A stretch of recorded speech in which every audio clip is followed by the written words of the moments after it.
I regret not being myself in high school. Everyone says that college is a new starting point, but I'm so far behind everyone else that I don't know who I am anymore. I'm searching for identities to cling to, but I've never felt more lost. Well, I think you have to remember the environment that high school is. These are people that you've grown up with your entire life.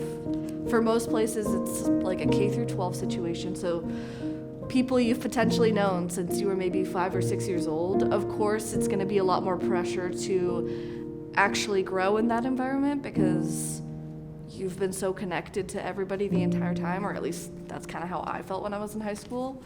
So if you feel like you've kind of lost yourself, or I don't know, you regret the time that's passed, you have to remember that you could spend every single day of your life regretting the past, but you're only moving forward, which is so cliche, but it's true. And especially in college, other people will constantly make you feel like you don't belong or you don't have everything together in your life, but that's okay. You can learn from those people, if anything.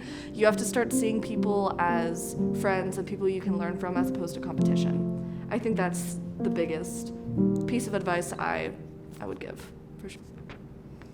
I feel a lot of pressures to achieve the biggest things in college because that's what has always been expected of myself.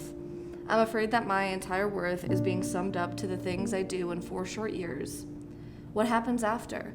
Does my significance disappear with the absence of midterms and semester grades?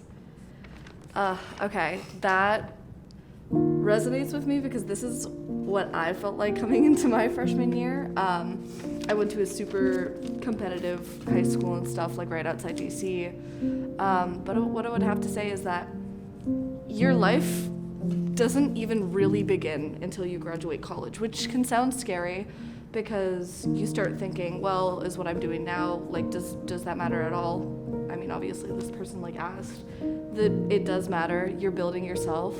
You're gonna be okay when semesters and grades are gone because you're gonna have a job or you're gonna have a passion that you're working on, that's gonna take up your time. So I promise it's gonna be okay. It's not the end of the world. You'll have something else to work on. You're not just gonna be stranded.